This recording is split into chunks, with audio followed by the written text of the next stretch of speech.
thank you for your time and contribution to the Black Knowledge Society's issue 11 entitled Blaktivism, because I can appreciate what your schedule must be like at the moment. What the TBKS is doing is introducing our community to individuals, organisations and projects that they can support, get involved in, and even just draw ideas from for their own purposes, so they can start their own functions, businesses, etc. So we all know the saying that there's power in numbers. So I think it's just important to allow the community to be more conscious of activism, you know, to understand that that's what has gotten us here so far, and that work needs to be continued. So yeah, rather than rambling on, I will get on with the first question so we utilise our time. Is there any questions you have before I get onto it? No, I looked at the questions briefly just before we came on. I haven't prepared anything. I'll just have to talk. Yeah. Do you want to say that? No, it's totally fine. Let's take your time. Okay, so the first question, the natural sort of definition for activism is someone who campaigns for equal opportunity, social change, and the challenges that we have in the community. So are you able to define your definition, whether that's an adopted one or an original? Right. My definition of my activism is somebody who's very kind of dedicated to making a change for the better.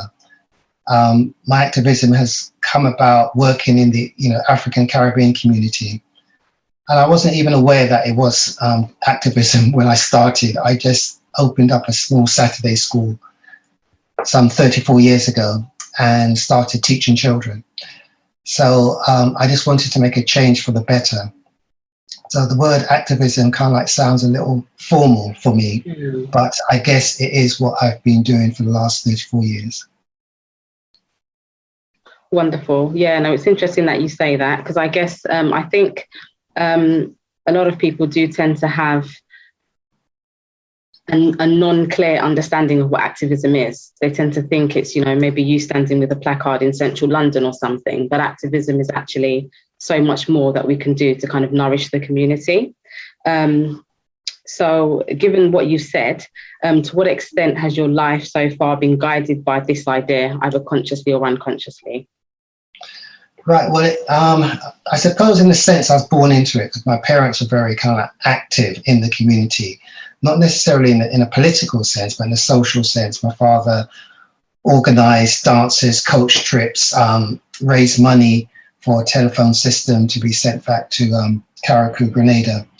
My mother did her piece in terms of helping to organise weddings, christenings, and things like that, helping to raise money to bury cousins back home, etc. So it was just a way of life, and a way of life to give to your community. So it wasn't activism in a political sense or left-wing sense or anything like that. It was more activism within the African Caribbean community. It's just something that I saw my parents and my uncles and aunts doing, and they were always helping. For example, there might be a social function, somebody's fallen on hard times. My father, one of my uncles would take off their hat and it'd be passed around the whole gathering. And when it came back, it would have money put in it. There was also activism in terms of running susus. This was something, it originated from West Africa, but it was a savings scheme where if you have 10 people, everybody made a contribution, and then somebody would take it 1 week, and then the following week, everybody made a contribution, then somebody else would take it. Everybody took their turns. And that's how people, bought their houses and things like that. So that might not be classified as activism in a kind of political sense, but it was very much activism in the African Caribbean sense, of which I grew up. So that was my adoption. So it was a way of life. Just as I saw my parents always pour before my father, or my mother didn't drink, but before my father would drink, they would stand up, especially the men, and they would just tip their glasses and pour libation. It was just something we did, and they'll say for all those gone before us. these were the kind of like conventions, the protocols that I grew up with. So when I graduated and started teaching, somebody asked me to work at Saturday school. So I was working at somebody else's Saturday school. Then somebody asked me to teach. A cousin asked me to teach their child, and I just hired a small venue and started teaching. And after about a year or so, 2 years, I had about 100 children and several teachers. Then after about 5-10 years, I had 10 schools all over London, and I was writing books, etc. So it was a natural progression. So it wasn't, it wasn't conscious. I was doing it unconsciously, but also I was conscious of the like the Rampton reports and the Swan reports back in the 80s that identified the underachievement of African Caribbean children. So I was conscious in that sense, but in the sense of me just getting up and doing it, I was very much in the tradition of the African Caribbean community, the so-called Windrush generation. Okay, so yeah, it's interesting. I've just picked up that you mentioned the Susus. I've not heard that term before, but I know that my parents also did that, and it was called the Pardner. But I think it's around the same thing. Yeah.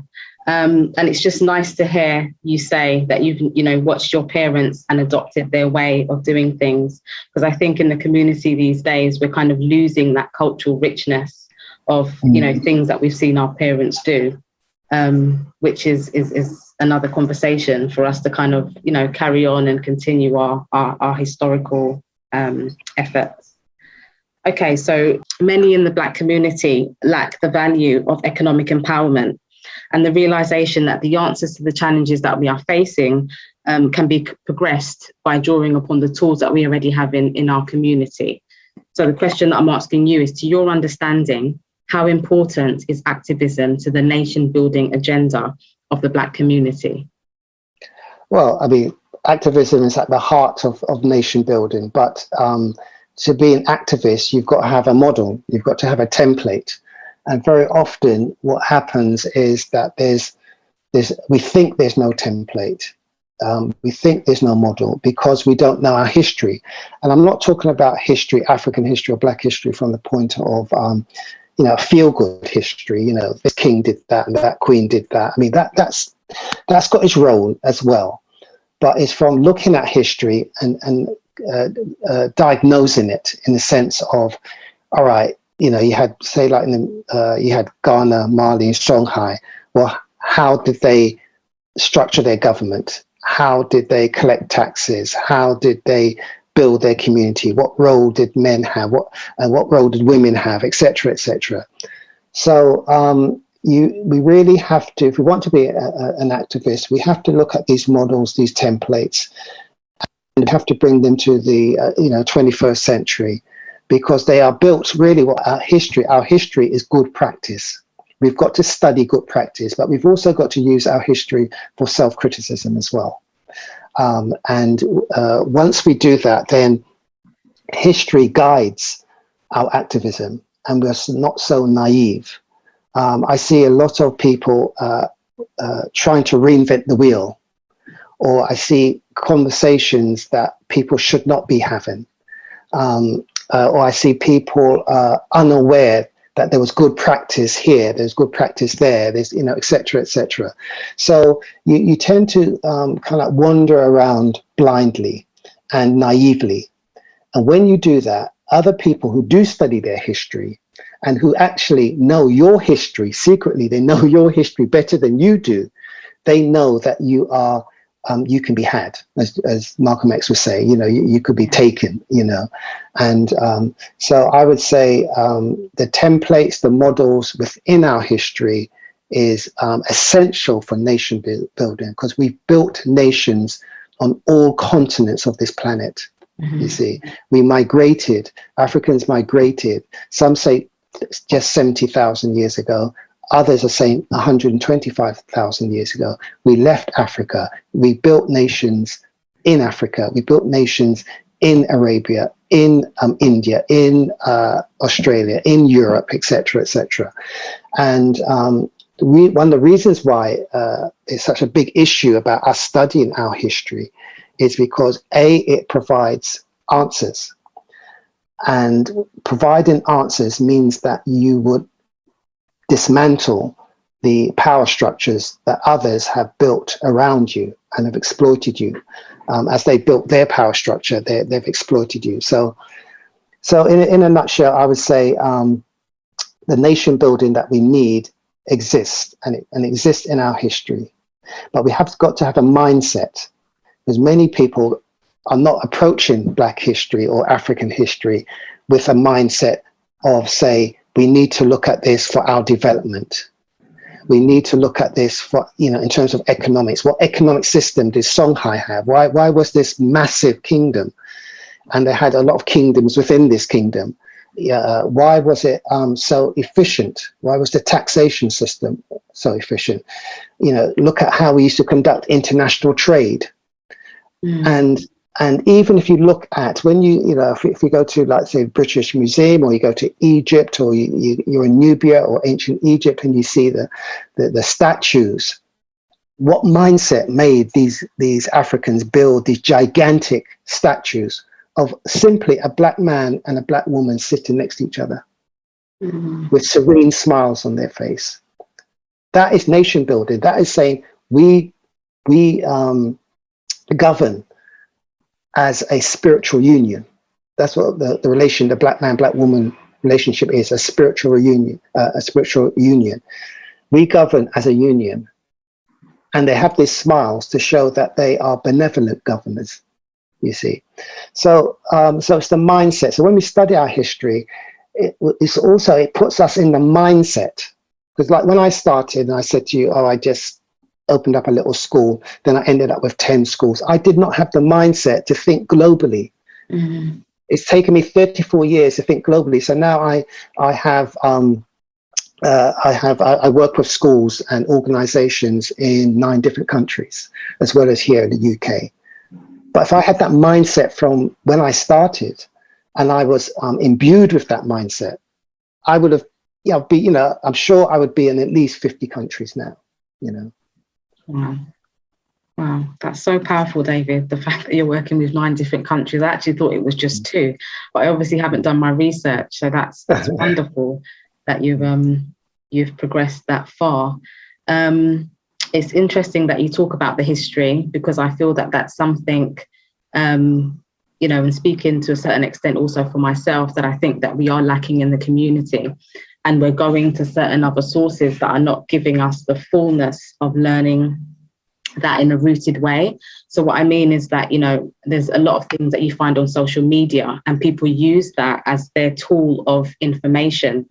And then you get those kind of performative activists that do things that are just kind of shallow and not really to push the right message, and those that are following and following on in that kind of way. So taking up that habit and not doing it the way it should be, as you've mentioned, the model and the template of learning the history. So as we know, activism is not always supported, and it tends to be looked upon as negative or militant or aggressive. Why do you think, the word activism has received bad press historically? I'm not sure why it's received bad press historically. What I do know is that sometimes we need to approach people who we think are not activists differently, because I believe that everybody is an activist if you can engage them, if you can include them in some way. So I would say sometimes, for example, you might see that somebody follows this faith organization or that faith organization, and you see yourself, say, as a Pan-Africanist, and you kind of like say, well, you look at what, say, this faith did in Africa and that faith did in Africa, and you say, I can't engage with them. But you have to engage. This is something I've learned. You have to engage with people who you may think have a different kind of religious or political agenda, once they know, and I found with education, it is a unifier, because as a company, we work with families who are Christian, Muslim, whatever, and they are all kind of united in that they want a good education for their children. And sometimes as a kind of like Afrocentric organization, we have to show them skillfully and using art that Afrocentric education will equip their children for the world, and they can be successful. And that's why, one of the reasons why we do as an organization, because we actually started off as a theatre organization. That's how I started off, way before the education. And what you find is that theatre and education, or what we do now, we deliver live online courses in Black history, but we use elements, we make it very pictorial, visually engaging. We're now using storytelling, etc. And it engages people. And we do have people from all faiths, but you have to unite the Black community, and education is one. And what I think we need to do is redefine activism and show that it's a practical tool, it's a practical endeavor that builds family, that strengthens, supports your child's learning, and that can empower the home.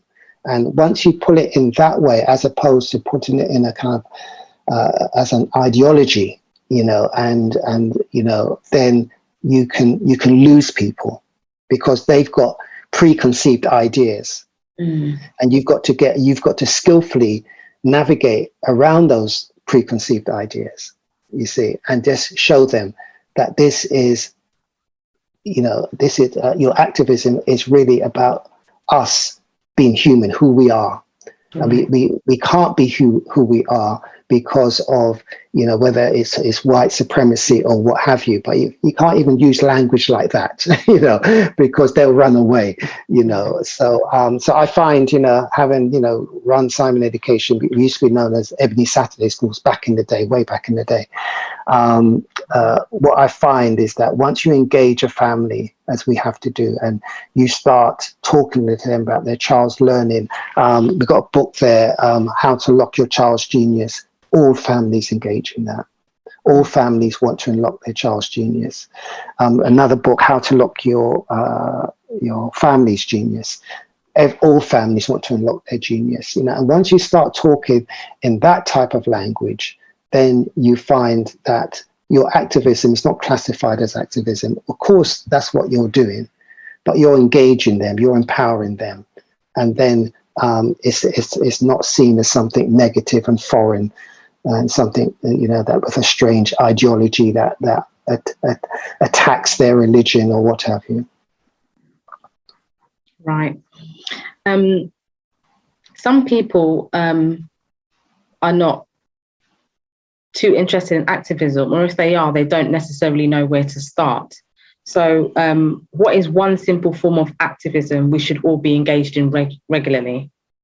I was having this conversation actually with one of our school leaders in, I think he's from Ghana, and we were having it, and he was saying a lot of his friends want to engage in activism, but they don't know how. That's the conversation that we were having. And I think we have to, those of us who are in the field, we have to set up, like we for example, set up a scheme. It's called a SEED scheme, Simon Education African Caribbean Development Scheme. And it's just a way of you and everybody else who wants to help school children, who wants to engage in teacher training, who wants to engage in food security, who wants to address issues of basic healthcare, etc. We call it the green box. We put all of this in a green box, about the size of a washing machine, carefully chosen items backed up by our training. And what we found is that I found that all my friends want to jump on, because once they know that the scheme is solid, it's well thought out, and that the whether you're delivering this project in, like, say, like we were in Ghana, Sierra Leone, Uganda, Caribbean, etc., and that is, the resources are going to be used for the community, then they're on board. Yeah, I would say is what we do on our course. We show people how to be a research activist. This book, one of my books here, the latest one, How to Lock Your Genius, used in Black history, is about how to become a research activist. So often, if I'm doing a presentation or giving a talk, etc., people look at me and they say, "I didn't know that. I didn't know that. Oh, that's amazing. I didn't know that." But we can't wander around this planet as adult Black people, not knowing our history, not knowing, our economics, not knowing our psychology, not knowing our cosmology, etc. So we all have to become a research activist, and that means studying. Now, I study through books because that's, what I do. But for example, I'll give you an example. There's a conservationist from Zimbabwe, and during the time of when it was known as Rhodesia, he was an activist, and he was told if he carried on his activism, the government was going to, throw him in jail. So they made him get sacked from his job. He was just on his land. His land was barren. He had a family to feed. What did he do? He turned his activism into another form of activism. He waited for it to rain, he said. He was out there in the rain, pouring rain. Imagine, this man's got no money. He's in Zimbabwe in a time when it was Rhodesia, where it was, like apartheid system. He started to watch the rain, and he started to run as the rain poured on his land, and he followed the rain one direction. He followed it in that direction. And he said he taught himself conservation. He taught himself water harvesting. And then he taught himself how to plant water. Some 30 years afterwards, his name was Piri. Some 30 years afterwards, conservationists from all over the world were coming to him because he became a master of water harvesting. That was his conservation. And he would show and teach other people. Yeah, I think he's now got a foundation. He died a few years ago. But that is activism. But somebody might not classify this as activism, you see. Sometimes I think we've got too shallow a definition of activism. We want to go and be marching somewhere, and holding up placards. But our children's needs are not being met. You're not attending your school's parents' evening. Is that not activism? You see, but essentially what I'm saying is about research. It doesn't have to be with books. Doesn't have to be with books, but it can be some other form of study. But we've got to study, and that study has to lead to empowerment of the community. Wonderful, wonderful. So with so much competing for our attention and attempting to distract us, how do we sustain our commitment to activism?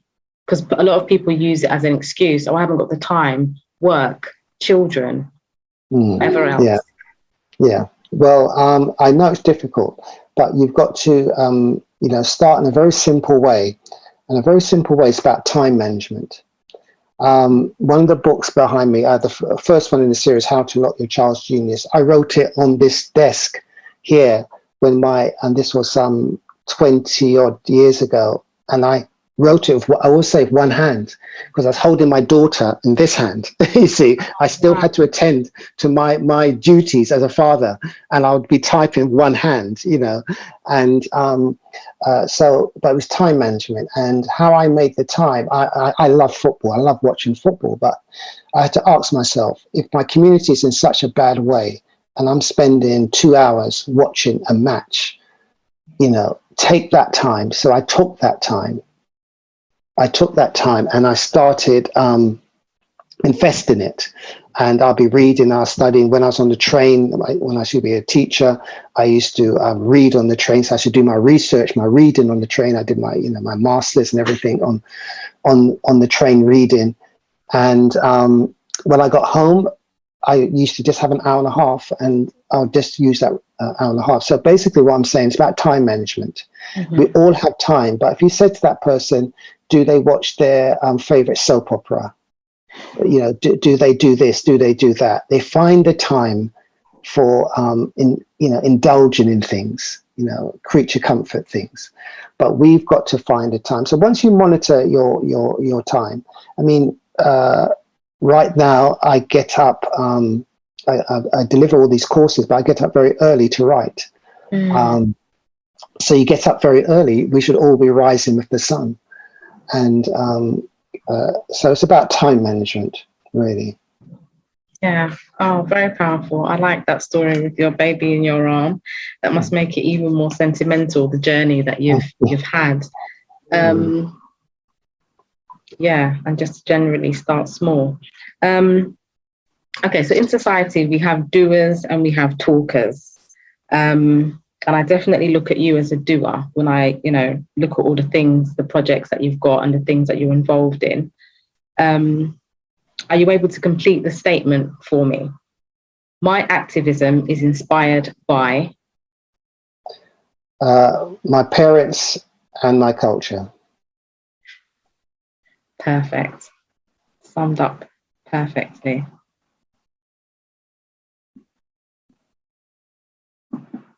Wonderful. Yeah. That was it. Okay. All right. Okay. I thought we were just getting going. No. Okay, Letha, thank you so much. And enjoy the rest of the day. And you're doing some excellent work. You and Esther are doing some amazing work. Well done.